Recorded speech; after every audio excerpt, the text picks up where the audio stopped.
Hai, selamat datang kembali di channel Jadi Lebih Baik.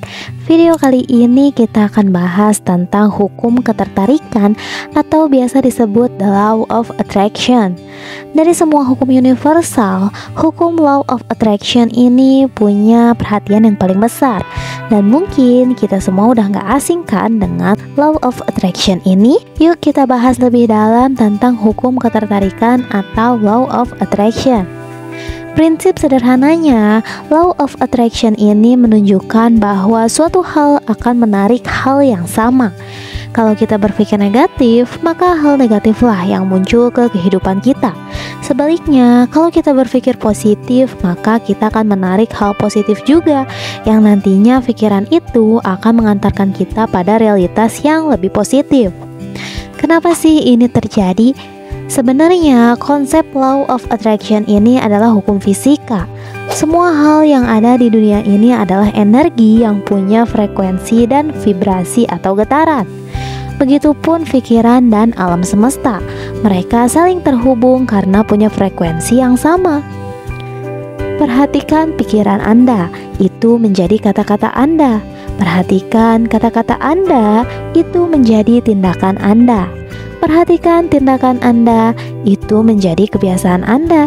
Perhatikan kebiasaan Anda, itu menjadi karakter Anda. Karakter itu menjadi takdirmu. Lao Tzu, filsuf Tiongkok kuno. Ada 3 prinsip utama yang membentuk hukum ketertarikan atau law of attraction ini. Yang pertama, prinsip tarik-menarik. Menggunakan hukum tarik-menarik untuk mewujudkan impian mungkin kedengarannya mudah, tapi sebenarnya semua ini harus melibatkan niat, tindakan, dan tingkat penyerahan diri. Hukum ini menunjukkan bahwa hal yang serupa di dunia ini akan saling menarik satu sama lain. Artinya, kita akan menarik apapun yang kita pikirkan. Kita akan menarik hal yang kita suka ataupun yang tidak kita suka, secara sadar ataupun nggak sadar. Kita semua menarik kepositifan atau kenegatifan berdasarkan energi yang kita keluarkan sendiri. Karena kita semua ini seperti magnet, memantulkan dan menarik apa yang ada dalam pikiran kita. Kalau kita bersyukur pada hidup, kita akan selalu diliputi oleh kebahagiaan. Jadi bisa dibilang di dunia ini hanya diri sendirilah yang bisa menentukan pengalaman seperti apa yang ingin dialami. Yang kedua, alam tidak menyukai kekosongan. Prinsip ini mengisyaratkan bahwa ruang kosong itu nggak benar-benar ada dan perlu diisi oleh sesuatu. Karena itu, penting untuk memberi ruang bagi perubahan positif dalam hidup dengan membersihkan hal-hal negatif. Pikiran kita akan selalu memiliki ruang untuk berpikir. Untuk itu penting banget untuk bisa memilih pikiran mana yang bisa dikonsumsi dan mana yang tidak. Cobalah untuk lebih sering memikirkan hal-hal yang bermanfaat untuk diri kamu ya. Aspek terakhir dari hukum tarik-menarik adalah hiduplah di hari ini. Dalam keseharian akan selalu ada aja hal-hal yang gak menyenangkan. Tapi daripada kamu memikirkan hal-hal yang gak menyenangkan itu, lebih baik kamu temukan cara untuk memperbaiki keadaan. Selalu ada hal yang bisa kamu lakukan untuk lebih menikmati hidup di hari ini. Artinya, kamu harus mencurahkan energi yang kamu punya untuk hidup di masa kini, bukan di masa depan atau masa lalu. Jangan habiskan waktu dan energi kamu untuk memikirkan hal yang gak pasti. Kadang ada hal-hal di luar sana yang gak bisa kita kendalikan. It's okay, fokus aja pada hal-hal yang bisa kamu selesaikan ya.